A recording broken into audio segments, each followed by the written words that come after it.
Exam देने के बाद सबसे ज़्यादा एंजाइटी और टेंशन वाला टाइम यही रहता है जब एग्ज़ाम देने के बाद और रिजल्ट आने के बीच का टाइम होता है। सो फॉर दो स्टूडेंट जिनका मेन टारगेट फर्स्ट एमटीएस ही था, उनको और ज़्यादा टेंशन होता है क्योंकि वो फोकस नहीं कर पाते दूसरे एग्जाम्स की ओर। लेकिन ये सबसे बड़ा गलती है। इसमें एट द एंड आपको टाइम वेस्ट के अलावा कुछ नहीं मिलने वाला है। और ये जो अभी जून का मंथ चल रहा है ना, इस टाइम तक तो सबका ज्वाइनिंग हो जाना चाहिए था और मोस्ट ऑफ द डिपार्टमेंट में बहुत लोगों का सैलरी भी आ जाना चाहिए था ज्वाइनिंग के बाद में। जैसे कि मैंने पिछले साल जुलाई में ज्वाइन किया था और अभी जुलाई नेक्स्ट मंथ मेरा 1 ईयर होने वाला है। तो इस वीडियो में हम लोग ब्रीफली डिस्कस करेंगे मतलब रिजल्ट कब आ सकता है, कितना कट ऑफ जा सकता है और कब सिलेक्शन होगा, कब ज्वाइनिंग होगा, रिजल्ट आने के बाद क्या करना है। So without any further delay let's start the video. तो फर्स्ट टेंशन तो यही कि रिजल्ट कब आएगा। मैं फाइनल रिजल्ट का भी बात नहीं करी, मैं तो पीएटी पीएसटी का रिजल्ट का बात करी जो हवलदार के लिए आना होता है।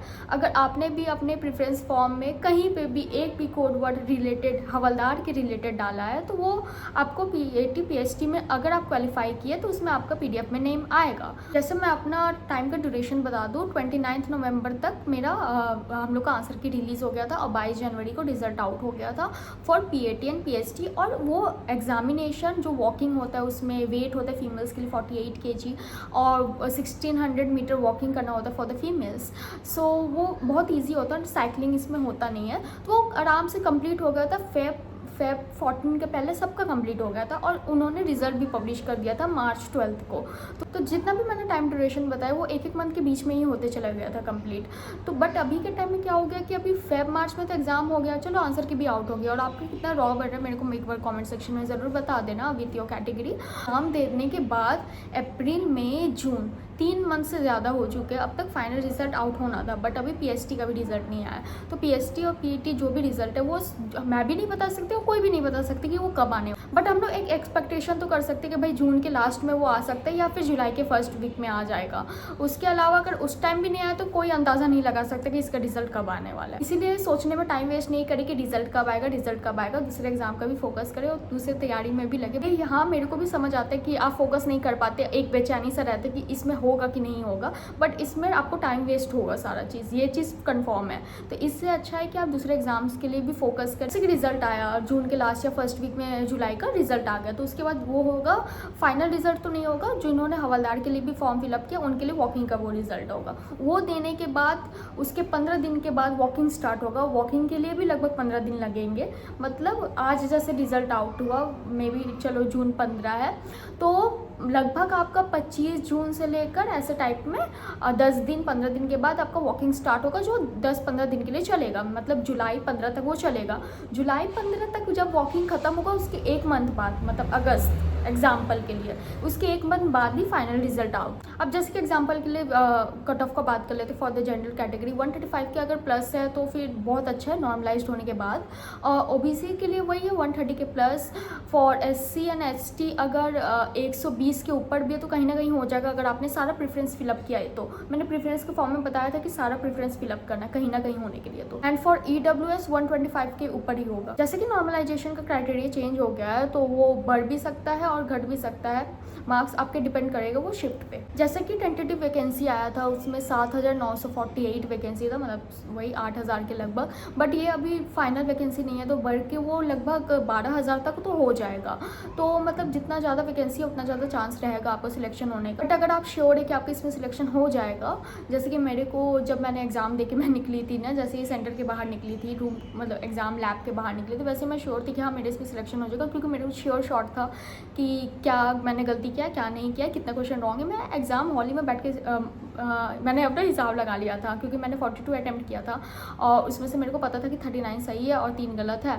तो मैं उस टाइम श्योर थी कि हाँ इसमें सिलेक्शन हो जाएगा। एग्ज़ाम निकलते ही मैंने मम्मी को बोल दिया था कि इसमें सिलेक्शन हो जाएगा आराम से। लाइक मैं अगर आप श्योर शॉट थे या फिर हो कि आपका सिलेक्शन हो जाएगा इस एग्ज़ाम में तो आप पहले से ही डॉक्यूमेंट सारे रेडी करके रख लो। जो बेसिक से डॉक्यूमेंट्स है, डॉक्यूमेंट वेरिफिकेशन और डॉक्यूमेंट्स क्या क्या लगेंगे इस पर भी मैंने डिटेल वीडियो पहले से बना के रखा है। और अगर आपको वीडियो चाहिए तो मेरे को बताना।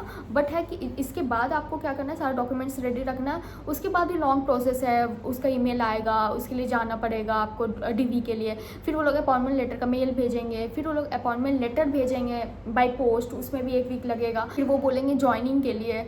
ऐसे ऐसे करके ये बहुत लंबा प्रोसेस चला जाएगा। और ये मैं टू बी वेरी ऑनेस्ट, ये प्रोसेस मेरे को जितना देख के लग रहा है ये दिसंबर तक खींचेगा पूरा प्रोसेस। और मोस्ट ऑफ द डिपार्टमेंट क्या करते हैं ना, विद इन 1 to 3 मंथ के अंदर ही ज्वाइनिंग वो लोग ले लेते हैं। लेकिन कुछ डिपार्टमेंट से सबसे वर्स्ट डिपार्टमेंट जो मैंने सुना था 2022 के टाइम में, जो है एटॉमिक एनर्जी मुंबई वाला, वहाँ पे कैंडिडेट्स का अब तक ज्वाइनिंग नहीं मिला है।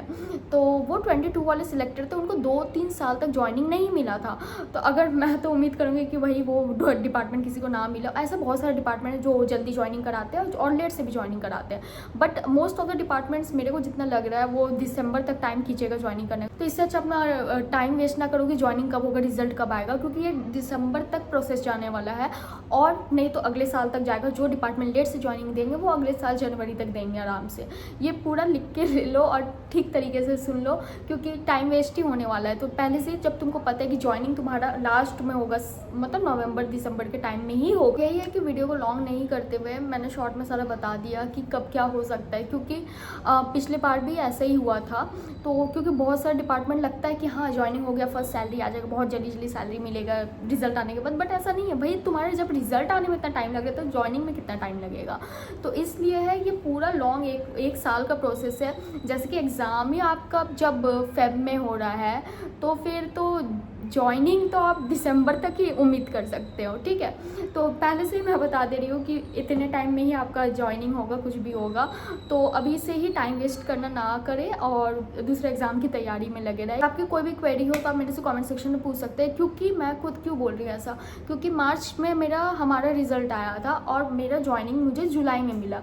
मार्च, अप्रैल, मई, जून, जुलाई, लगभग मोस्टली 4 महीना हम लोग गिन लें, तो जुलाई में मुझे ज्वाइनिंग मिला। ओके, मार्च में तो भैया आप लोग का एग्ज़ाम ही हुआ है ना, मार्च में आपका एग्ज़ाम हुआ है। चलो जुलाई तक ही मान लो, जुलाई अगस्त तक आपका रिजल्ट आएगा, उसमें 3-4 महीना जोड़ लो, तो फिर नवंबर दिसंबर में ज्वाइनिंग मिलेगा, ठीक है।